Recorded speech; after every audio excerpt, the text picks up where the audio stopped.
All right, welcome today. So on the cybersecurity dispatch, so my guest today is Eva Mailer, and I'll have you intro yourself, and we can get right in. Sure. I work for ForgeRock in our CTO's office, and I drive ForgeRock's privacy and consent innovation agenda.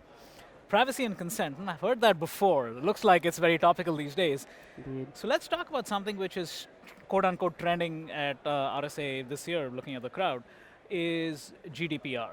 So for our viewers, I think if you can just maybe describe in layman's terms what GDPR means. But more importantly, I think what we were discussing outside before the interview is what are some of the nuances of GDPR that are either getting lost or getting kind of pushed down with all of the vendor noise? Sure.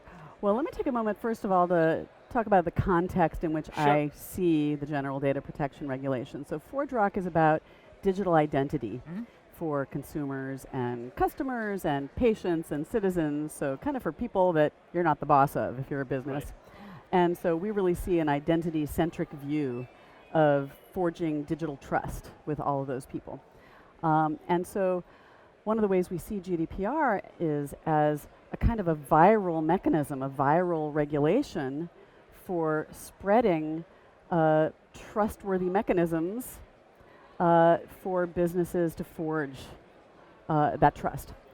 So one of the things that it achieves for virality is a kind of a triangle of relationships among individuals, data subjects, Mhm. and data controllers, Mhm. so the organizations providing kind of digital services directly to them, and then data processors and others, so kind of at one remove or more than one remove. Right. And so if an EU resident is a data subject, or an organization has business operations in the EU, or a data processor has business operations, any one of that triangle of relationships has got an EU relationship, suddenly GDPR gets pulled Wow. in. Right. So that's what I mean by viral. Yeah. So it's interesting because there's this notion of EU GDPR, but it's not just EU, right? It It actually has sure tentacles isn't. all over. So maybe let's talk a little bit about that. Yeah, so if you find yourself with, if you're a multinational or global corporation Yeah. and you've got, business tendrils in the EU, or you're, marketing your services to EU residents, suddenly you're in the game, as I sort of described with this Right. triad, or you're marketing your services, or you're at one remove and you're working with companies who sell to EU residents, for example. So I think a lot of U.S. companies have been caught short a little bit. Interesting. And maybe not now in April, 1 month removed from the Right. enforcement deadline. Yeah. Um, but so we're close to the deadline, so a lot more companies are aware. But I was talking to companies 4 months ago, 5 months ago, who were U.S. based but had operations all over, including the EU, who were still a little bit surprised. I'll give you one example. We were talking about the word jurisdiction, how Yeah. it's becoming a dirty word. Right. Um, so we have some customers who are in the hospitality business. And Mhm. let's say you have uh, a cruise line where you have customers who get onto a cruise ship, you have employees who get onto a cruise ship, and by the way, employees are people too. They can Yeah. be data subjects. Yeah. And a cruise ship docks at ports of call. Okay. I can see where this is going. Right? Yeah. So, you get to a port, Yeah. and within 3 miles of that port, you're in a jurisdiction. Where the ship is registered is a jurisdiction when you're out at sea. Right. And data that is getting collected and used, Wow. and the Okay. part of, Yeah. serving those customers is part of the proposition. So, a lot of jurisdictions get involved, and I think not all companies are aware of really what's involved in the data doesn't know about jurisdictions, Right. No but boundaries. companies Yeah. care. About. Companies have to care about jurisdictions. So let me ask you something else. I mean, this is something that the more I talk to organizations and individuals, there seems to be a bifurcation of thought processes, right? Yeah. One is 4%, 20 million euros, right? I mean, fear mongering, Yeah. right? The other is what you mentioned earlier, which is digital identity, is Yes. using this as a almost like a jumpstart to a competitive advantage in doing the right Yes. thing, right? Yes. So are you seeing that bifurcation of, okay, so let's see who gets penalized first, and I'm not, this vendor noise about 4% and 20 million is just too much, so let me get back into my shell. And then Yep. these forward-leaning companies which are going the other direction. Where is this all going to land? I mean, are we going to have a bifurcated world of people who hate GDPR and pretend it doesn't exist, and others who are using this as a propulsion mechanism? Well, I think it's bifurcated, but it's because we have, and it will remain a bit bifurcated, but it's because we have different stakeholders in the same organization. Right. We have people whose job is to be incentivized towards risk-based thinking, Yeah. and people whose job is incentivized towards opportunity-based thinking. Right. And it's, the responsibility of folks like me to kind of bring them together. And so I'll give you an example of 4 steps that we lay out in our work towards helping companies forge trusted digital relationships with their consumers and their customers. Step 1 is to identify the intersections between digital transformation opportunities, to use a kind of a hashtag. Yeah. It's the new version of air quotes, right? Yeah, exactly. And user trust risks or gaps. Right. So your new data protection officer or your chief privacy officer is incentivized to think about all those risks. Right. And your business owners are going to be thinking about the digital transformation opportunities. That's what all that data is there to do, is to help provide new services for users, things like that. But there is an intersection where you're going to get in trouble. Yeah. There have been really cool Internet of Things companies that have gotten as far as putting out product and then been chased out of the market by, angry people and .orgs. Yes. Yeah. And that's a shame if you get all the way to market before you think about that intersection. So that's step 1. Step 2 is to, as an organization, conceive of personal data as a joint asset with your end users. Right. Now, GDPR will say, well, look, it's a human right, and it is totally the asset of the data subject. And a DPO can think that way, but a business owner is really thinking about what they can do with that lovely data to make more product. Right. So it's a mindset shift. And I hear you've written a lovely article about, this is an existential thing. Yeah, I mean, so I wanted to continue because I have some ideas over here, the way you're talking about this. Maybe when we have more time, we can, that's an over a beer conversation. Step 3 is lean into consent.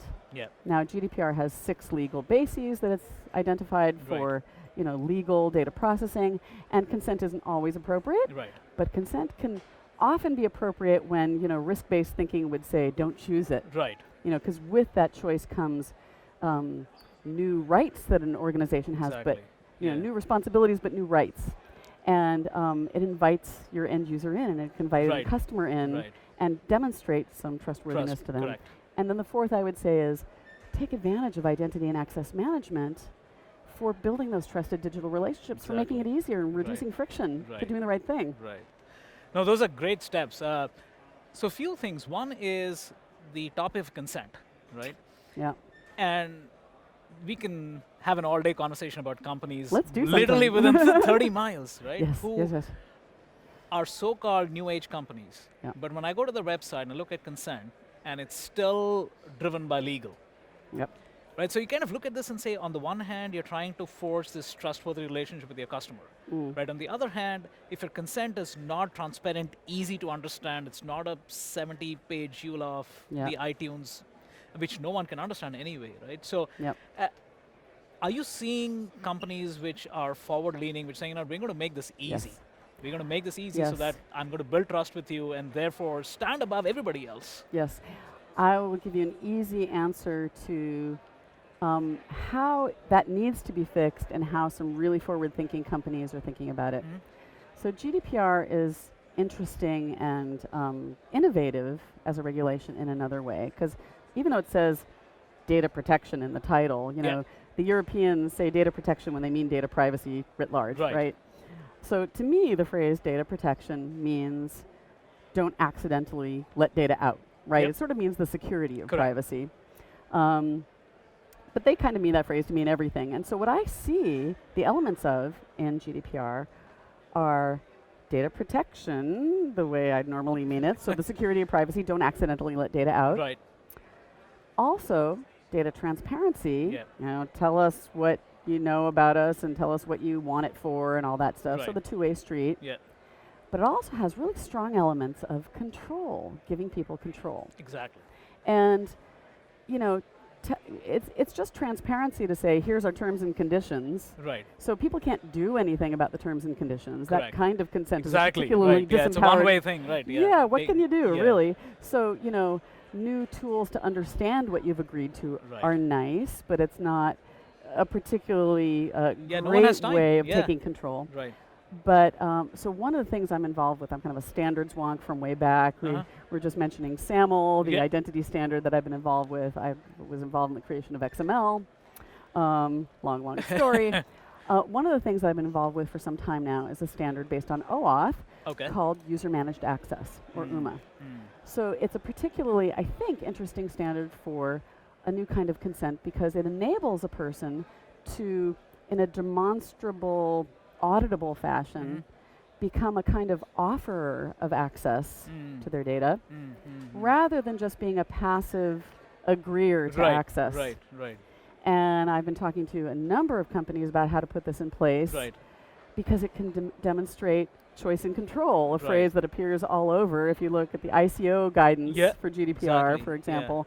And so if you want to be trustworthy as an organization, that's a way to flip the script. So it's interesting you mentioned that because one of the ideas, I keep vacillating between talking about a consumer and enterprise, right? From Yeah. a consumer's perspective, if I'm a YouTube Red subscriber or Netflix subscriber, right? Right. If my per month charge keeps varying, sometimes it's free, sometimes I get cash back, sometimes it's $100 a month. It really depends on how much data I'm generating for that. So the average consumer knows that, hey, why did my $9.99 bill suddenly drop to zero? It's because, hey, you guys were binge watching, and where you paused and where you stopped and where you flipped over is actually valuable information, Yep. right? I mean, so it's not rocket science. Yep. So you kind of look at it and say, Netflix is probably the poster child of Yep. AWS usage, right? And they have all the data, but they're not using it for actually engendering trust with their customers. They're That's using it for right. their own purpose. That's right. So That's right. there is no cop out over here. I mean, you have all the data, you have all the mechanism, you have more all the analytics. transparency Yeah, and more control would be exactly. fascinating. And I mean, I'll be a fan for life Yeah, if they did it's that. true. So it's interesting. I mean, you're making a case for, okay, protection, yeah. More transparency combined with more control Correct. would be, I mean, that's the area of business models, Exactly. not basic security. And Right. so business models are now up for question.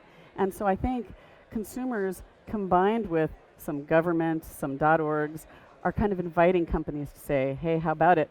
Right. If you Right. want to engender trust, you got to examine, it is an existential Right, crisis, right, right? right. For some.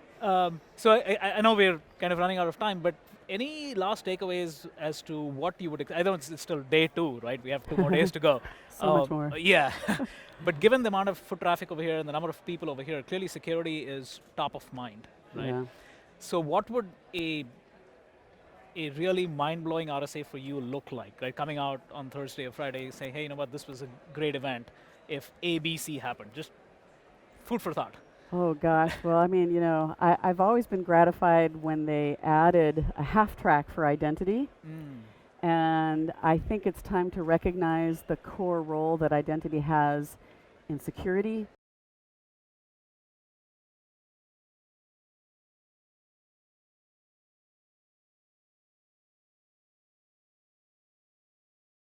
In privacy, in consent, and in trust.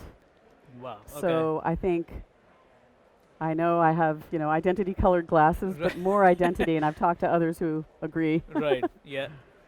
That's cool. And we can't have a conversation without blockchain, right? Oh, I invented a drinking game for this. When someone says blockchain, you drink. Okay, That's I'm going really to be binge snockered. drinking all day. But do you think ultimately that actually gives control back to the end user? I mean, just last yes or no? Or do you still think we are far away from If I have to give a one-word answer, Yes. I'll say no. Okay, good. We'll talk about that later. Another time, I hope. Yeah. Thanks for It'll be a this. It's been pleasure. fascinating conversation. I know we've Thank used you. GDPR, but hopefully we've given the audience something to think about over here, which is actionable. I hope so And too. hopefully enterprises, forward-leaning ones like you talked about, are using this as an opportunity to actually elevate themselves for new business models. So That's thank the you for key. your time. Thank you. Thanks.